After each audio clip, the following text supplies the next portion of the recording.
महामार्गाची अपूर्ण कामे पूर्ण होण्यासाठी उपोषणाला बसणार डी.एस. देशमुख.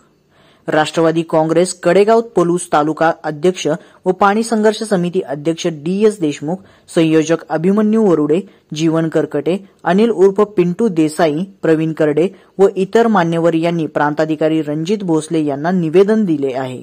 निवेदनात म्हटले आहे की कराड ते विजापूर महामार्गाकडेला महात्मा गांधी विद्यालयासमोर असलेल्या गटाराची अपूर्ण कामे पूर्ण करणे, तसेच सुरली व रेणावी घाटाचे चौपदरीकरण करणे, घाटातील वेडीवाकडे वळणे काढून टाकावीत, महामार्ग करताना गेलेल्या जमिनीचा मोबदला शेतकऱ्यांना द्यावा, महामार्ग कडेला वृक्षारोपण करणे, नागज अपूर्ण धोकादायक घाट रस्ता पूर्ण करणे, 5वा मैल ते पलूस 2 किलोमीटर उरलेला अपूर्ण रस्ता पूर्ण करणे अशा व इतर अन्य मागण्यांसाठी योग्य न्याय मिळाला नाही तर येत्या 26 फेब्रुवारी 2024 पासून वरील सामाजिक कार्यकर्ते कडेगाव येथील छत्रपती शिवाजी महाराज चौकात आमरण उपोषणाला बसणार आहेत.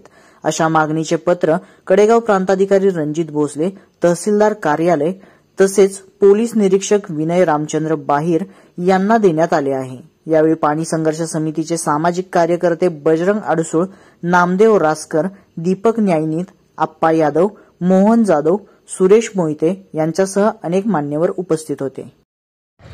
अनेक वेळा आंदोलने करून सुद्धा पाणी संघर्ष समिती व राष्ट्रवादी अशा अनेक वेळा आंदोलन करून सुद्धा महामार्गाची अपूर्ण कामे पूर्ण झाली नाहीत. उदाहरणार्थ हे गटाराचं काम अपूर्ण वाहतूक कोंडी होती, लोकांना येता जाता त्रास होतो.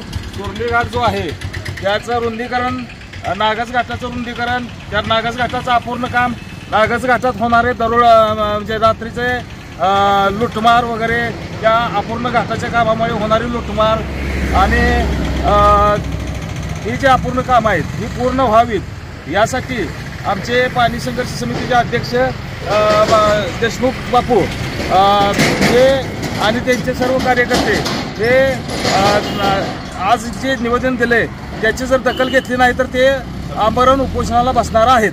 गेली 5 ते 7 वर्ष झालं पाणी संघर्ष समितीच्या वतीनं आमचे नेते आदरणीय डी.एस. बापू देशमुख यांच्या मार्गदर्शनाखाली आम्ही सातत्यानं या अपूर्ण राहिलेल्या कामासाठी पाठपुरावा करत आहोत.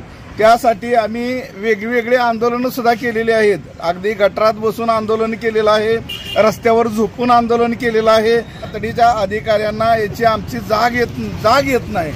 त्यामुळं येणाऱ्या काळामध्ये आमच्या पाणी संघर्ष समितीच्या वतीनं जे आंदोलन होणार आहेत त्या सर्वस्वी जबाबदार हे अधिकारी आहेत. बरीच कामं या अधिकाऱ्यांनी आम्ही आंदोलन करून सुद्धा बाकी ठेवलेले आहेत. रस्त्याच्या कडेला जे मोठी मोठी वृक्ष होती त्याची कतली करून पुन्हा ते झाडं लावायचे आम्हाला सांगितलं होतं, अधिकाऱ्यांनी आश्वासन दिलं होतं, ते सुद्धा त्यांनी ते पूर्ण केलेलं नाही. त्याचबरोबर सुरली घाटाचं आणि नागज घाटाचं चौपदरीकरण करतो म्हणले होते, ते चौपदरीकरण सुद्धा त्यांनी केलेलं नाही. एकही काम केलेलं नाही.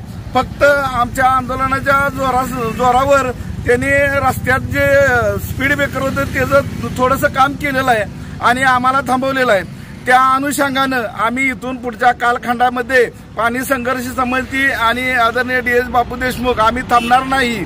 या आता जी राहिलेली कामं आहेत ही जर प्रशासनानं पूर्ण केली नाहीत तर पुढच्या 4-8 दिवसात आदरणीय डी.एस. बापू देशमुख आणि आम्ही सर्व पाणी संघर्ष समितीचे पदाधिकारी उपोषणाला बसणार आहे. आणि त्यालाच काय झालं तर सर्वस्वी जबाबदार प्रशासन राहणार आहे असा मी विनंती वजा या प्रशासनाला इशारा देतोय. त्यांनी ताबडतोब आमची दखल घ्यावी एवढे बोलून मी